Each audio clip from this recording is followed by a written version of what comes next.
नमस्कार दोस्तों, today's current affairs आज की समसामयिकी में आपका हार्दिक स्वागत है, हार्दिक अभिनंदन है। मेरे पीछे कुछ अंक लिखे हुए हैं और ये अंक रिप्रेजेंट करते हैं भारत की स्थिति को। जो विभिन्न वार्षिक सूचकांक आपके जारी किए जाते हैं और इन सूचकांकों में भारत की स्थिति किस रैंक पे है, किस पायदान पे है, और हमेशा यहाँ से एग्जाम में क्वेश्चन आपके बनते रहते हैं। नमस्कार दोस्तों, एक बार फिर से सभी का हार्दिक स्वागत है, हार्दिक अभिनंदन है। अगर आप चैनल में पहली बार आए हैं, चैनल सब्सक्राइब करके बेल आइकन को प्रेस कर दीजिएगा, क्योंकि ऐसे ही हेल्पफुल कंटेंट मैं आपको प्रोवाइड करता रहता हूं। आइए शुभारंभ करते हैं। सबसे पहले अगर देखा जाए, यहाँ पे दिया गया 03 या कर लीजिए 3 किस रैंक में या किस सूचकांक में भारत की स्थिति है, तो याद रखिएगा वायु शक्ति सूचकांक है ना, वायु शक्ति सूचकांक। वायु शक्ति सूचकांक में जो है भारत की वायुसेना जो है विश्व की तीसरी सबसे बड़ी वायुसेना बन गई है। पड़ोसी देश चीन को पीछे छोड़कर भारत ने यह उपलब्धि हासिल की है। पहले की अगर बात करिएगा, पहले नंबर पे आपका संयुक्त राज्य अमेरिका और सेकंड नंबर पे आपकी रूस की वायुसेना है। तो ये हमारे लिए एक बहुत ही बड़ी उपलब्धि की बात होगी। विश्व की तीसरी सबसे बड़ी वायुसेना की अगर बात करिएगा, वायु शक्ति सूचकांक में भारत की स्थिति जो है वह तीसरे पायदान पे होगी। इसके बाद अगला जो आपको दिया गया 37 की अगर बात करिएगा, तो भारत की स्थिति किस सूचकांक में 37 नंबर पे है? उत्तर आपका होगा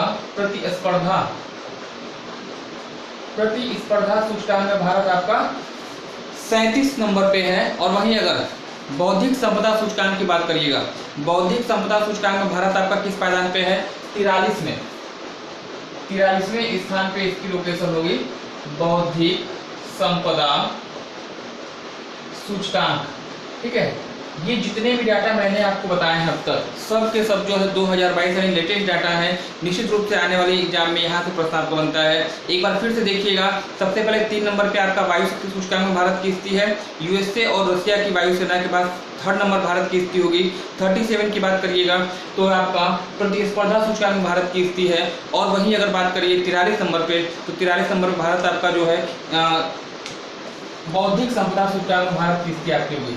54 नंबर की बात करिए तो 54 में ट्रैवल एंड टूरिज्म इंडेक्स है ना, ट्रैवल एंड टूरिज्म इंडेक्स में जो है भारत की स्थिति आपके 54वें पायदान पे है, 54 नंबर पे है। और वही अगर 85 की अगर बात करिएगा तो भ्रष्टाचार सूचकांक में भारत की स्थिति किस नंबर पे होगी? तो 85 नंबर पे है ना, भ्रष्टाचार सूचकांक में आपकी स्थिति 85वें नंबर पे है। जितने भी डाटा मैंने आपको बताए हैं सब के सब किस वर्ष के हैं, किस ईयर्स के हैं, तो यह आपका होगा 2022 है ना। आपको ऐसे याद करना है, किसी भी एग्जाम में सूचकांकों में सूचकांक की तालिका में भारत की स्थिति क्या है, वो सबसे ज़्यादा प्रश्न आपसे पूछा जाता है। बहुत रेयर कंडीशन में पहला नंबर और अंतिम नंबर पे आपसे पूछा सकता है। अदरवाइज 99% केसेस में आपसे यही पूछा जाता है कि इस सूचकांक में भारत की स्थिति क्या है। अगला जो आपका सूचकांक यहाँ पे दिया गया 101 नंबर भारत में किसमें? HDI है ना, हंगर इंडेक्स, भुखमरी सूचकांक। भुखमरी सूचकांक में जो है भारत की स्थिति किस पायदान पे है?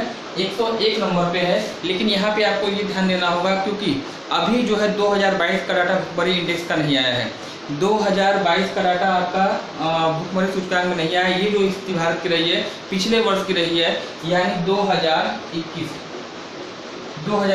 चूंकि इंपॉर्टेंट सूचकांक है, हंगर इंडेक्स जो आपका इंपॉर्टेंट सूचकांक है, इसलिए मैं कभी कभी ऐसे भी होता है कि अगर लेटेस्ट आपका इन्फॉर्मेशन नहीं आया है, लेटेस्ट सूचकांक आपका नहीं आया है, तो उसी सूचकांक में भारत की स्थिति पिछले साल क्या रही है वो आपसे पूछ ली जाती है। जैसे अगर आपका 2022 में अगर एग्जाम होता है कोई और 2022 में इसका इंडेक्स आपका नहीं मिला है, कंडीशन आपकी नहीं मिली है, रैंक भारत की नहीं मिली है, तो ये पिछले वर्ष का डाटा आपसे पूछ सकता है कि वर्ष 2021 में भारत की स्थिति भुखमरी सूचकांक में किस में थी। उत्तर आपका क्या हो जाएगा यहाँ पे? 101 नंबर पे है ना। बाकी जितने सूचकांक है, इस सूचकांक को छोड़कर ये पूरा डाटा आपका जो है 2022 का होगा।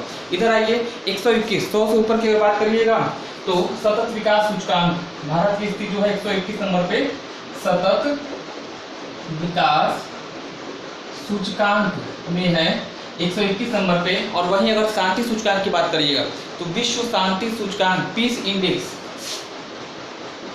विश्व शांति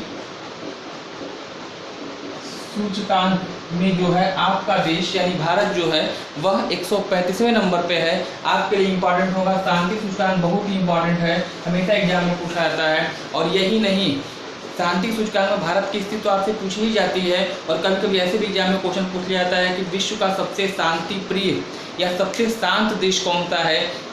यहाँ पे जो उत्तर आपका होगा इस डाटा के आधार पे, तो आपका उत्तर क्या हो जाएगा, आइसलैंड।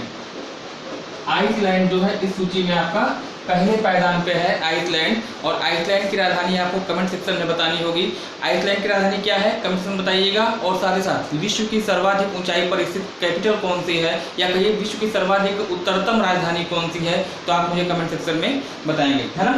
तो विश्व शांति सूचकांक में भारत आपका 135वें नंबर पे है। और वहीं अगर बात करिएगा, हाँ वहीं अगर बात करिए प्रसन्नता इंडेक्स या हैप्पीनेस सूचकांक, प्रसन्नता सूचकांक 2022 में भारत की स्थिति है वह किस पायदान पे होगी, 136 137वें नंबर पे भारत की स्थिति है। तो ये दोनों ही इंडेक्स, चाहे आपका शांति सूचकांक हो और चाहे आपका प्रसन्नता सूचकांक हो, हैप्पीनेस इंडेक्स हो, इसमें भारत की स्थिति जो है किस पायदान पे है, तो क्रमशः 135 आपका शांति में और 136 आपका प्रसन्नता सूचकांक में है ना। इसके बाद 150 की अगर बात करेगा, प्रेस स्वतंत्रता सूचकांक, प्रेस स्वतंत्रता सूचकांक में भारत की स्थिति जो है वह किस पायदान पे है, तो 150वें नंबर पे। जितनी भी मैंने यहाँ पे चीज़ें राउंड की हैं, परीक्षा में आने की संभावना उनकी ज़्यादा होगी, ये आपको ध्यान रखना है। शांति में 135 नंबर पे, प्रसन्नता में 136 नंबर पे, और वहीं अगर बात करिएगा प्रेस में, तो प्रेस स्वतंत्रता सूचकांक में जो आपके 150 नंबर भारत की स्थिति है। प्रेस स्वतंत्रता सूचकांक में पहले पायदान पर इस सूची में कौन सा देश है, आप मुझे कमेंट सेक्शन में कमेंट करके बताइएगा। सबसे लास्ट में 180 की अगर बात करिएगा, तो पर्यावरण प्रदर्शन सूचकांक, पर्यावरण प्रदर्शन सूचकांक में जो है भारत की स्थिति किस पायदान पे है, 180 है, पूरा का पूरा नंबर, यानी 180/180। 180 देशों में सबसे अंतिम स्थान जो है आपका भारत का है। इसको आपको ध्यान रखना होगा। 2022 में सभी डाटा आपके थे। आने वाले किसी भी एग्जाम में ये प्रश्न, ये सूचकांक आपसे निश्चित रूप से पूछे जाएंगे। इनका प्रॉपर नोट्स तैयार करिएगा, किसी भी तरह से इसको आप लोग क्या करिएगा, याद जरूर कर लीजिएगा, क्योंकि निश्चित रूप से इनके आने की संभावना आपकी ज़्यादा रहेगी। आप जैसा सोचते हैं वैसा बन जाते हैं, है ना। आप जैसा सोचेंगे वैसा बन जाएंगे। बेहतर यही है कि निश्चित रूप से आप पॉजिटिव सोचिए। यदि आपकी सोच पॉजिटिव होगी, यदि आपकी थिंकिंग पॉजिटिव होगी, तो निश्चित रूप से आपकी रिजल्ट भी क्या होगा, वह आपके लिए पॉजिटिव होगा। अगर आप नेगेटिव सोचते हैं तो आपका रिजल्ट भी नकारात्मक होगा। तो थिंक पॉजिटिव, रिजल्ट आपका पॉजिटिव होगा। धन्यवाद, have a nice day, good night, शुभ रात्रि।